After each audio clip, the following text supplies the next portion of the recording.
Với bé người nhện Socule này, chúng ta sẽ móc nối tay vào thân mà không cần dán. Việc này cần một chút kỹ xảo nhỏ, nhưng các bạn yên tâm, mình sẽ hướng dẫn rất chi tiết từng bước nhỏ cho các bạn, để các bạn mới học móc cũng có thể làm được. Cho nên hãy sẵn sàng len và kim móc, chúng ta cùng nhau làm mẫu này nha.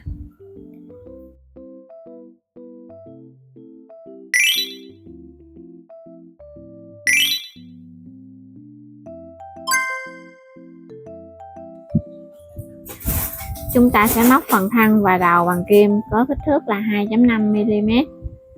Trước hết thì mình sẽ móc phần đầu. Ở hàng móc đầu tiên mình sẽ tạo vòng tròn ma thuật. Thì cách tạo vòng tròn ma thuật như sau.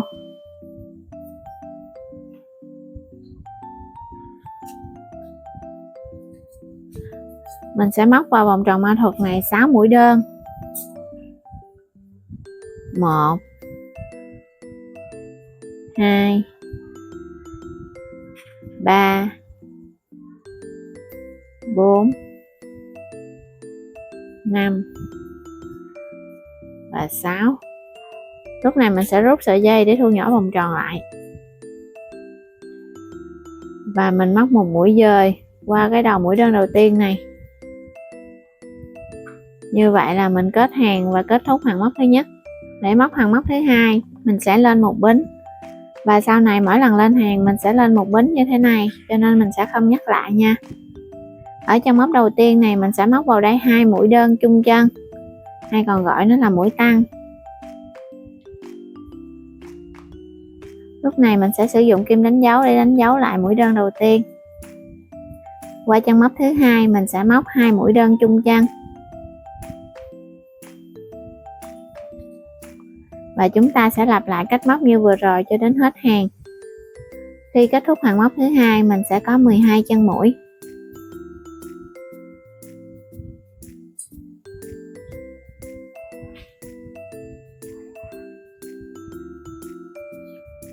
Hàng móc thứ ba, chân móc đầu tiên này mình sẽ móc vào đây một mũi đơn. Đánh dấu lại mũi đơn đầu tiên này. Chân móc tiếp theo mình sẽ móc mũi tăng.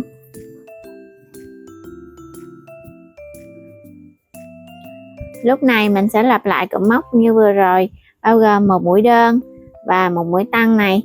Mình sẽ lặp lại cho đến hết hàng. Thì khi kết thúc hàng móc thứ ba mình sẽ có 18 chân mũi.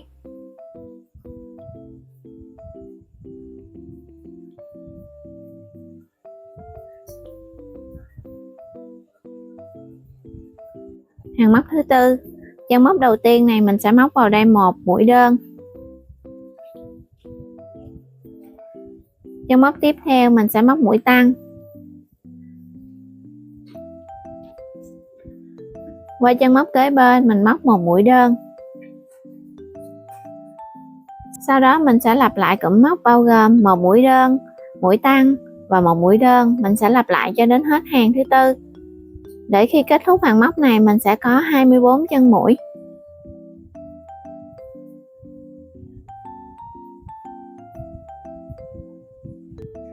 Hàng thứ năm, 3 chân móc đầu tiên mình sẽ móc mỗi chân móc là một mũi đơn.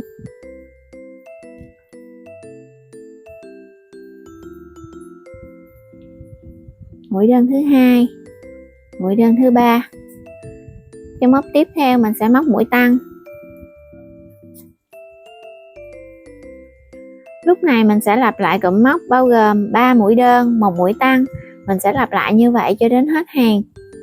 Để khi kết thúc hàng móc thứ 5 mình sẽ có 30 chân mũi.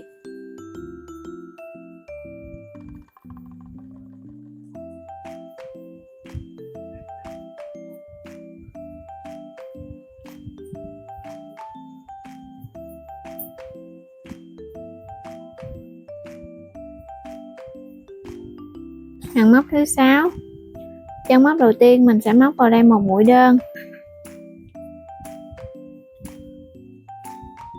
Chân móc tiếp theo mình móc một mũi đơn. Chân móc kế bên mình móc một mũi đơn. Và ở hàng móc thứ 6 này mỗi chân móc mình sẽ móc một mũi đơn. Mình sẽ móc như vậy cho đến hết hàng. thì mình sẽ có là 30 chân mũi.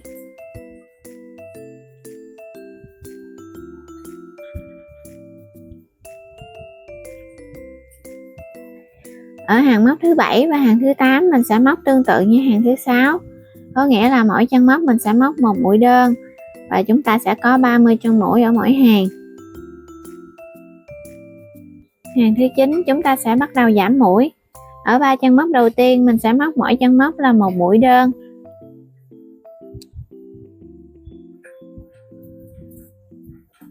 Chân móc thứ 2, thứ 3. Sau đó mình sẽ thực hiện mũi giảm.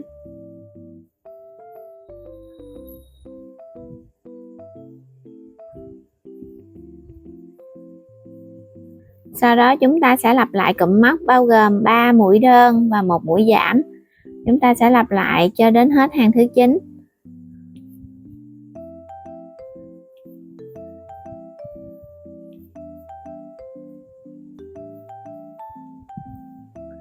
Khi kết thúc hàng móc thứ 9 này, chúng ta sẽ còn lại là 24 chân mũi.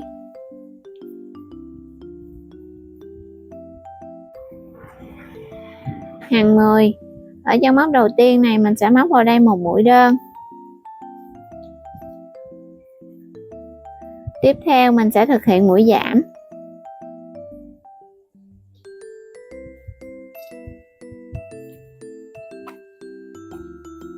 Qua chân móc kế bên mình thực hiện một mũi đơn. Lúc này mình sẽ thực hiện lại cụm móc bao gồm là một mũi đơn, một mũi giảm, một mũi đơn. Mình sẽ thực hiện lại cho đến hết hàng thứ 10. Thì khi kết thúc hàng móc thứ 10 này mình sẽ còn lại 18 chân mũi.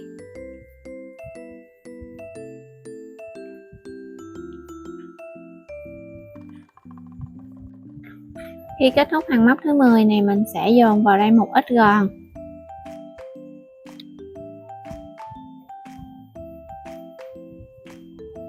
Hàng móc thứ 11. Chân móc đầu tiên này mình sẽ móc vào đây một mũi đơn.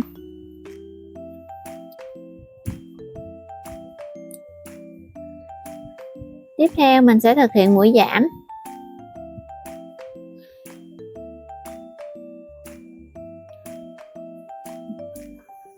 Lúc này mình sẽ lặp lại cụm móc một mũi đơn, một mũi giảm cho đến hết hàng.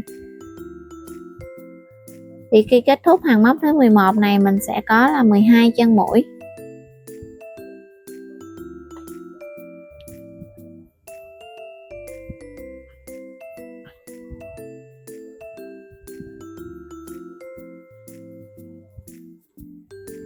Hàng móc thứ 12. Hai chân móc đầu tiên mình sẽ móc 2 mũi đơn.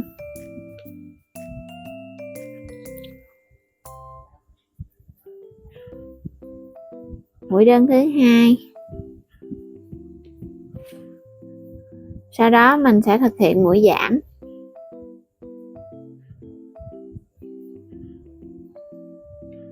Lúc này mình sẽ lặp lại cái cụm móc vừa rồi bao gồm 2 mũi đơn, một mũi giảm. Mình sẽ thực hiện cho đến hết hàng.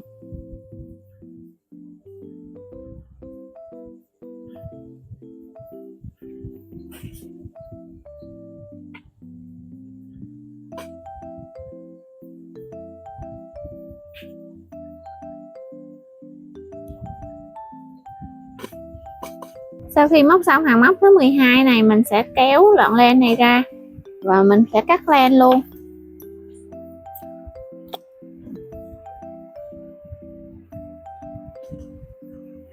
Chúng ta sẽ sử dụng kim khâu len để giấu đi những cái đoạn len thừa này.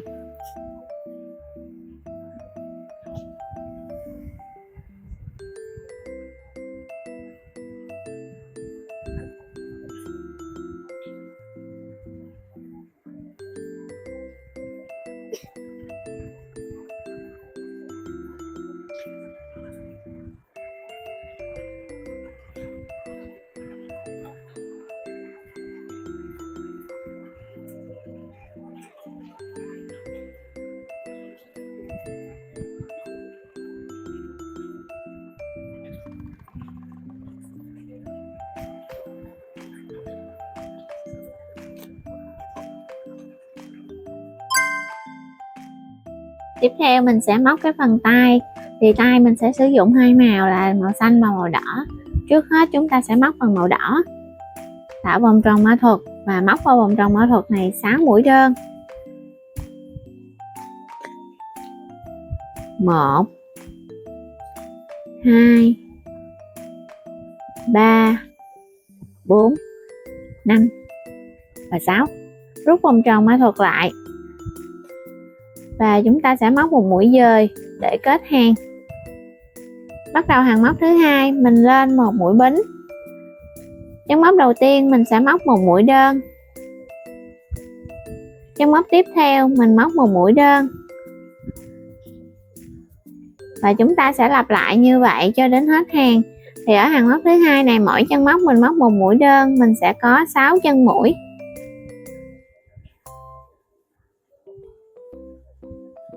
Lúc này mọi người sẽ đẩy cái phần len này như thế này. Và chúng ta sẽ móc một mũi dời để kết hàng, đồng thời là mình cũng cắt len. Sau đó sẽ dùng kim để kéo cái phần len thừa này xuống phía dưới.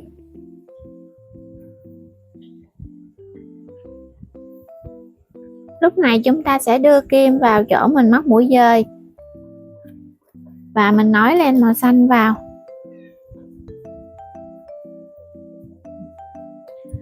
Lấy lên một mũi bính và mình móc vào chân móc này một mũi đơn. Chúng ta sẽ lặp lại cách móc như hàng móc thứ hai, mỗi chân móc chúng ta sẽ móc một mũi đơn.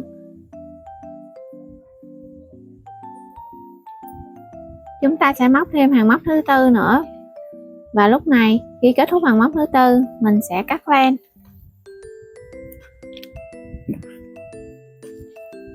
Mọi người sẽ làm cho mình thêm một cái tay nữa nha. Chúng ta sẽ nhét cái đoạn len thừa này vào bên trong.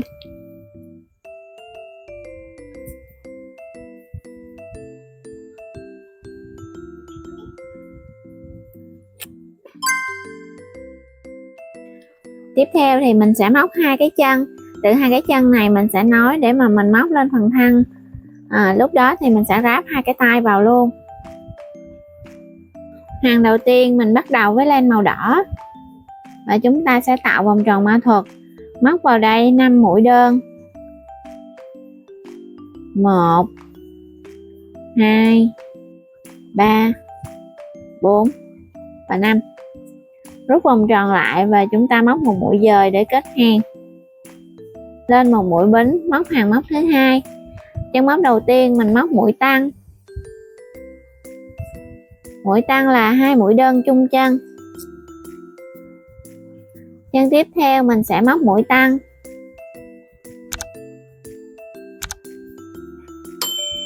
Và chúng ta sẽ lặp lại cách móc này cho đến hết hàng.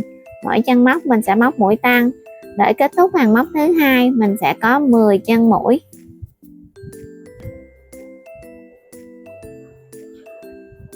Khi kết thúc hàng móc thứ hai, mình cũng kéo len ra và mình sẽ cắt len.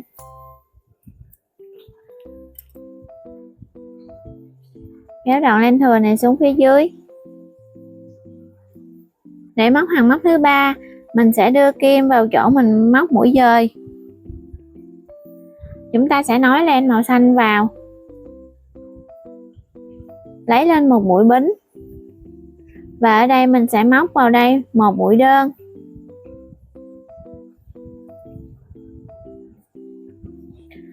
Qua chân móc tiếp theo, mình sẽ móc vào đây một mũi đơn. Ở hàng thứ ba này, mỗi chân móc chúng ta sẽ móc một mũi đơn cho đến hết hàng. Thì kết thúc hàng móc thứ ba, chúng ta có 10 chân mũi.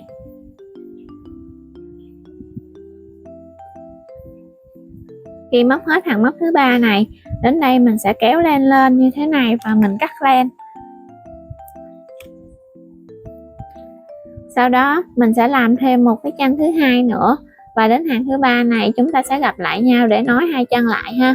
Mình đã móc đến cái chân thứ hai rồi, bây giờ mình sẽ nối với cái chân thứ nhất. Mình trước hết mình sẽ móc lên đây một mũi bính và mình sẽ nối với chân thứ nhất. chúng ta sẽ nối ở cái điểm mà mình móc mũi dời nè. Đây mình móc ở đây một mũi dời. Rồi lúc này mình sẽ lên một bính và móc luôn vào chân đó một mũi đơn. Thì mũi đơn này sẽ được tính là mũi đơn đầu tiên của hàng thứ tư. Rồi chúng ta sẽ móc mỗi chân móc là một mũi đơn, và ở chân thứ nhất này mình sẽ có 10 mũi đơn. Đây là chân mũi đơn đầu tiên. 2 3 4 5 6 7 8 9 và 10. Rồi mình sẽ móc qua cái chân mũi bính nè, mình móc qua đây là một mũi tăng. Mũi tăng thì gồm 2 mũi đơn chung chân. Qua cái chân thứ hai này mình sẽ móc mỗi chân móc là một mũi đơn, và chúng ta sẽ móc 10 mũi đơn. Và chúng ta tiếp tục đếm ha. 1 2 3 10. Lúc này mình cũng sẽ móc qua cái chân bính này, mình móc vào đây một mũi tăng là gồm 2 mũi đơn chung chân. Đây mình móc 2 mũi đơn chung chân rồi, mình sẽ gỡ kim đánh dấu và móc mũi dời để kết hàng. Ở hàng móc thứ 5 và hàng móc thứ 6 mình sẽ móc giống nhau. Đầu tiên là mình sẽ lên một bính và mỗi chân móc mình sẽ móc một mũi đơn. Ở hai hàng này mình đều móc như vậy, cho nên ở mỗi hàng khi kết thúc hàng móc mình sẽ có 24 chân mũi.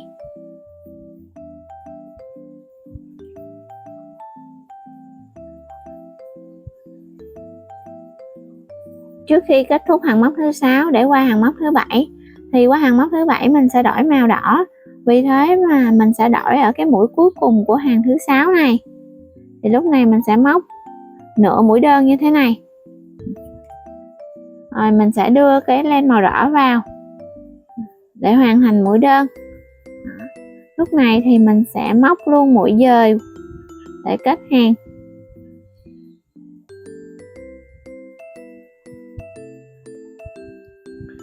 Bắt đầu hàng móc thứ 7. Ở chân móc đầu tiên này mình sẽ móc vào đây một mũi đơn. Chân móc tiếp theo mình móc một mũi đơn.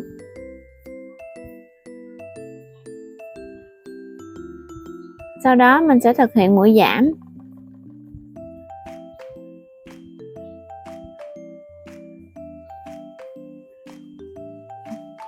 Hai chân móc kế bên mình sẽ thực hiện mỗi chân móc là một mũi đơn.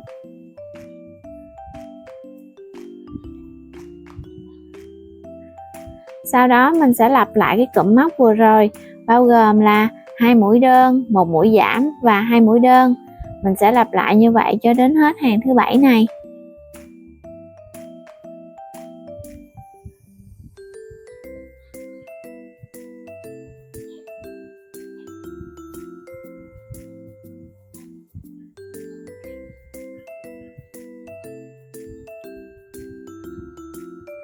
Hàng móc thứ 8. Ở chân móc đầu tiên này mình sẽ móc vào đây một mũi đơn.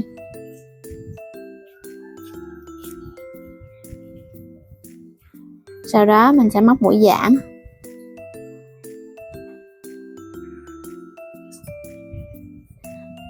Tiếp theo mỗi chân móc mình sẽ móc một mũi đơn và chúng ta móc 15 mũi đơn. Mình sẽ cùng nhau đếm ha. 1 mũi rồi nè. 2 3 4. Sau khi móc xong 15 mũi đơn rồi, mình còn lại 2 chân móc cuối cùng này mình sẽ móc giảm. Lúc này gỡ kim đánh dấu và móc mũi dời để kết hàng. Thì khi kết thúc hàng móc thứ 8 này mình có tổng cộng là 18 chân mũi. Hàng móc thứ 9. Ở 3 chân móc đầu tiên mình sẽ móc 3 mũi đơn. 1 mũi đơn.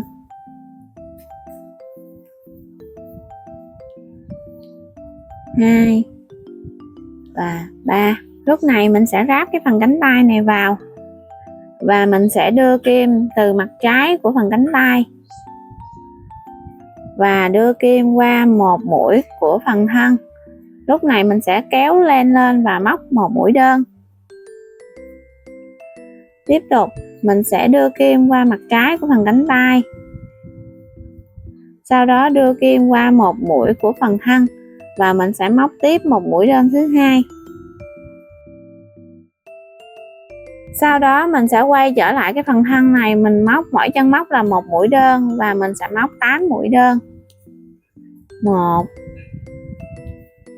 2 3 4 5 6 7 và 8. Tiếp tục mình sẽ ráp phần cánh tay lại và chúng ta sẽ ráp như vậy. Chúng ta sẽ đưa kim vào mặt trái và đưa kim qua một chân móc của phần thân và mình sẽ móc 2 mũi ha.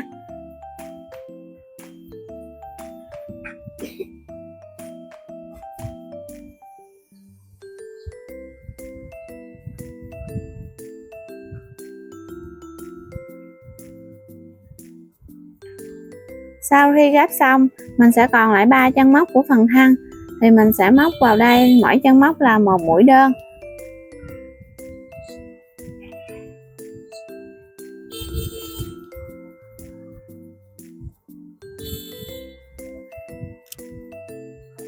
Móc mũi dời để kết hàng. Hàng móc thứ 10. Hai chân móc đầu tiên mình sẽ móc mỗi chân móc là một mũi đơn.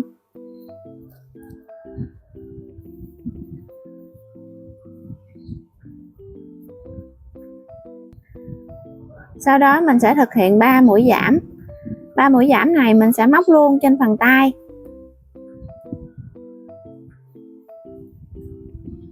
Mình sẽ thực hiện mũi giảm đầu tiên.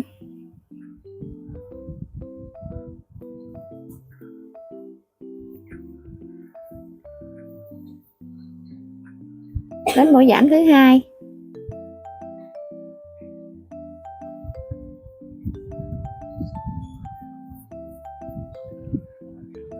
Mũi giảm thứ ba.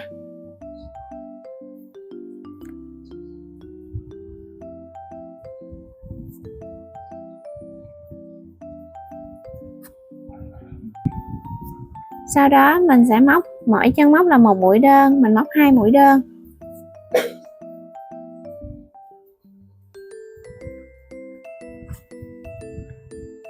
Tiếp tục thực hiện một mũi giảm trên phần thân.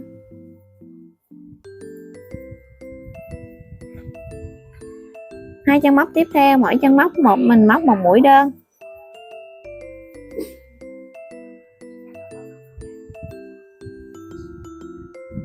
Lúc này chúng ta sẽ thực hiện 3 mũi giảm liên tiếp và mình cũng thực hiện tương tự như ở phần trước. Mình sẽ giảm luôn ở mũi trên phần tay này. Sau khi móc xong 3 mũi giảm, mình còn lại 2 chân mũi này, mình sẽ móc mỗi chân là một mũi đơn.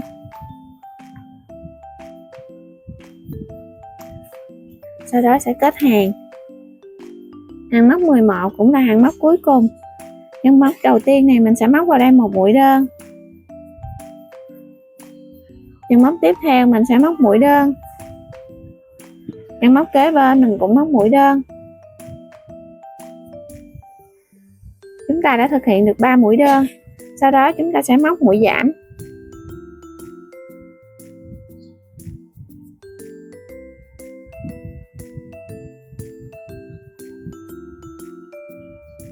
Sau đó mình sẽ lặp lại cái cụm móc vừa rồi là 3 mũi đơn và một mũi giảm. Chúng ta sẽ lặp lại như vậy cho đến hết hàng này. Và sau khi kết thúc hàng móc này mình sẽ cắt len.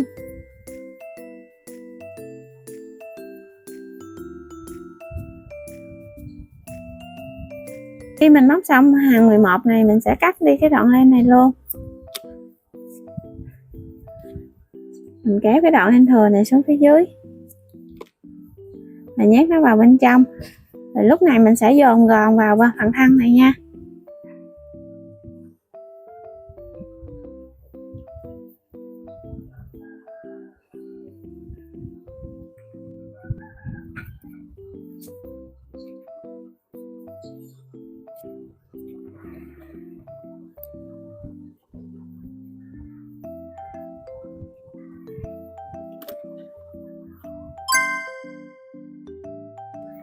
Tiếp theo chúng ta sẽ cùng nhau móc cái phần mặn nhọn này.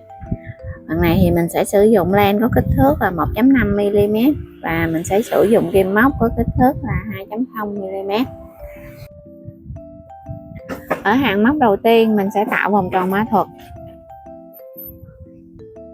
và mình móc vào đây là 6 mũi bính.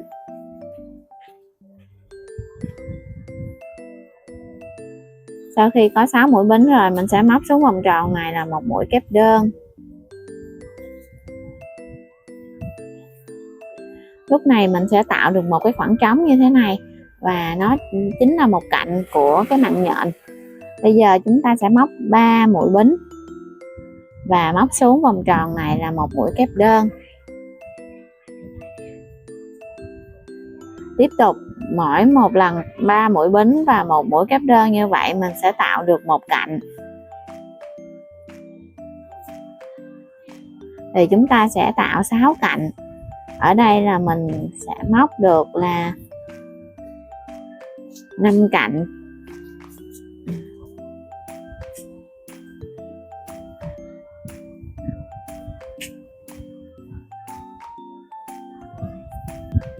Khi mình móc đến đây thì mình móc được 5 cạnh. Mình đếm được 5 cạnh rồi thì lúc này mình sẽ rút cái vòng tròn này lại và mình móc lên 3 mũi bính. Sau đó mình móc vào chân bính thứ 3 của cụm đầu tiên này một mũi dời để mình kết hàng và mình kết thúc hàng móc đầu tiên này với mặn nhọn là 6 cạnh. Hàng móc thứ 2 móc lên 3 mũi bính. Và phần dây này mình sẽ móc vào đây là 4 mũi kép đơn. 1 2 3 4. Như vậy là mình thực hiện xong một cạnh của hàng thứ 2. Tiếp tục qua cạnh tiếp theo này mình sẽ móc lên 3 mũi bính và móc vào phần dây này một mũi kép đơn. Sau đó mình móc thêm 3 mũi bính. Như vậy là mình đã hoàn thành cạnh móc thứ 2. Mình lại qua cái dây tiếp theo và mình móc cạnh thứ 3. Cạnh thứ 3 này mình sẽ lặp lại là 5 mũi kép đơn. 1 2 3 4 5. Ở đây mọi người có thể thấy là mỗi cạnh móc mình sẽ móc lặp lại cái cách móc của cụm thứ nhất này và cụm thứ 2 này. Chúng ta sẽ lặp lại như vậy cho đến hết 6 cạnh. Mình lại tiếp tục móc cho đến hết hàng thứ 2 nha.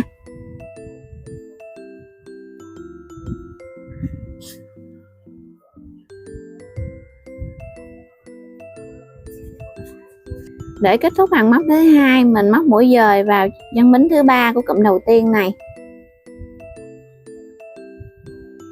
Như vậy là chúng ta cũng tạo được 6 cạnh ở hàng móc thứ 2 với họa tiết như thế này.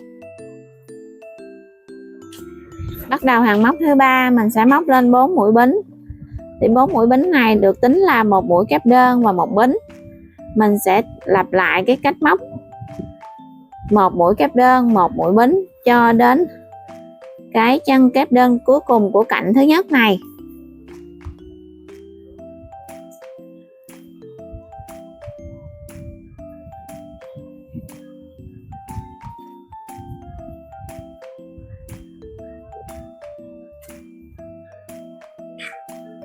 Sau khi mình hoàn thành xong cụm thứ nhất, mình qua cụm móc thứ 2. Cụm móc thứ 2 này trước hết mình sẽ móc 4 mũi bính. Và ở chân có mũi kép thì mình sẽ móc tiếp mũi kép. Chân nào không có mũi kép thì mình sẽ móc bính. Mình sẽ móc 4 mũi bính. Và như vậy là chúng ta hoàn thành xong cái cạnh thứ 2. Mình sẽ qua cạnh thứ 3 này, lặp lại cách móc của cụm móc đầu tiên này ha. Một mũi kép và một mũi bính. Chúng ta sẽ lặp lại như vậy.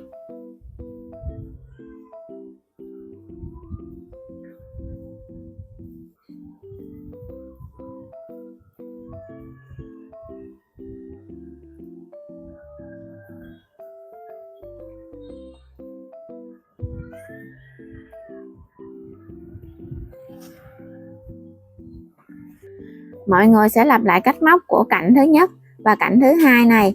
Mình sẽ lặp lại như vậy cho đến hết hàng móc thứ ba này.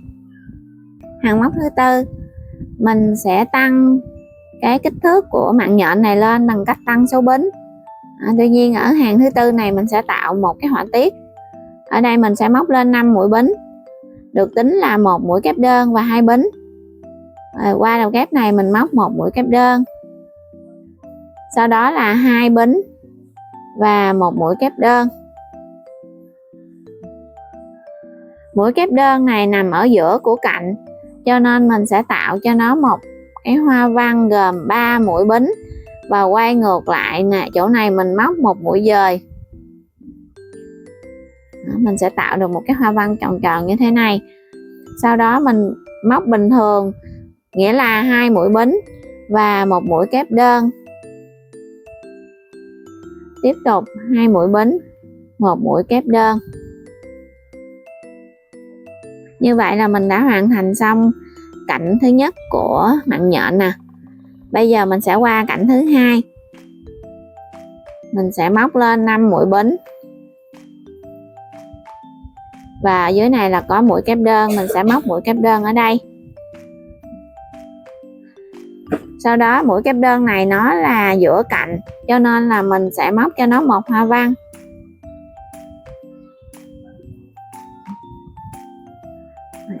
Tiếp tục mình móc bình thường 5 mũi bính và qua cạnh tiếp theo.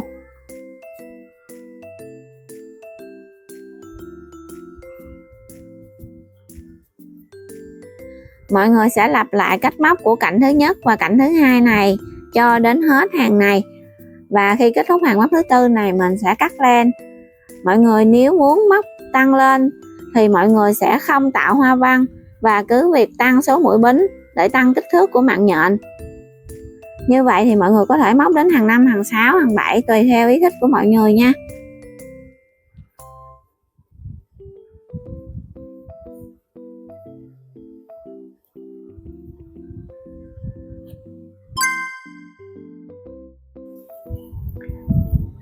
Tiếp theo thì chúng ta sẽ cùng nhau thêu gương mặt của bé nhện này. Mọi người đừng đi đâu cả nha, hãy cùng mình thêu nha. Đây là sợi len, mình sẽ tách sợi bên trong thì nó có nhiều sợi nhỏ. Mình sẽ lấy một sợi nhỏ ở trong này.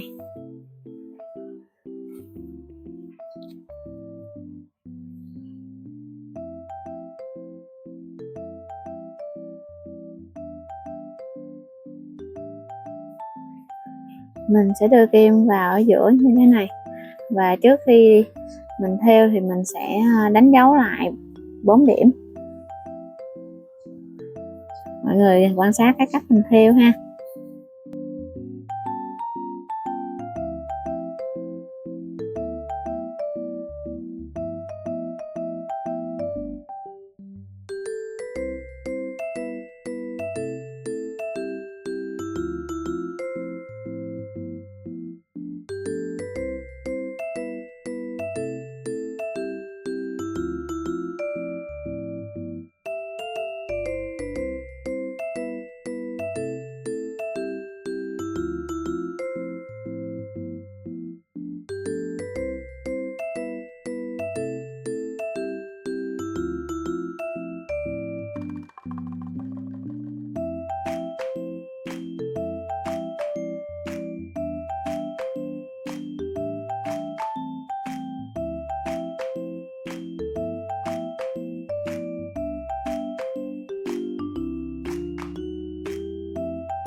Đối với phần mắt này thì mình sử dụng vải dạ. Mình sẽ cắt một hình tròn, sau đó mình cắt nó làm 2 mảnh như thế này. Bây giờ mình sẽ dán nó vào.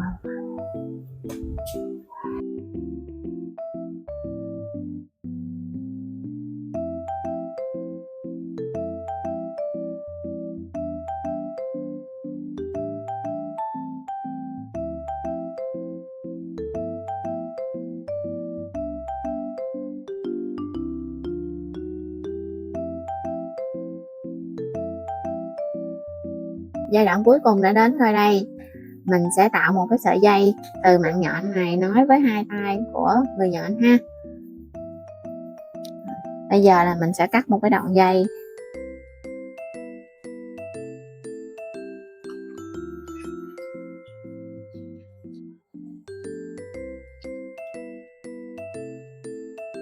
Rồi lúc này mình sẽ cột nó vào trong cái mạng nhện này.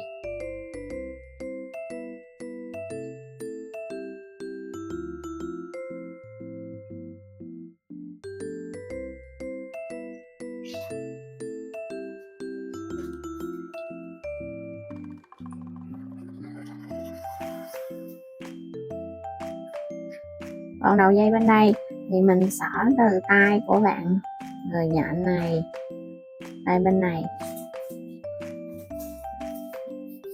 rồi mình sẽ xỏ qua bên tay bên đây.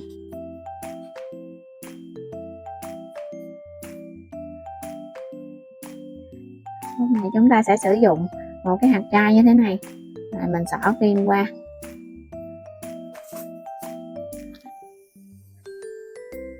Để cố định hạt trai lại thì mình sẽ cột như thế này.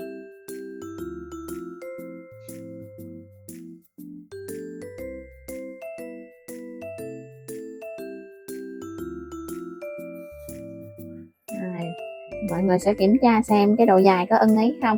Nếu không thì mình sẽ thu cái phần hạt trai này lại ha. Rồi, mấy đoạn lên thừa này thì mình sẽ cắt đi.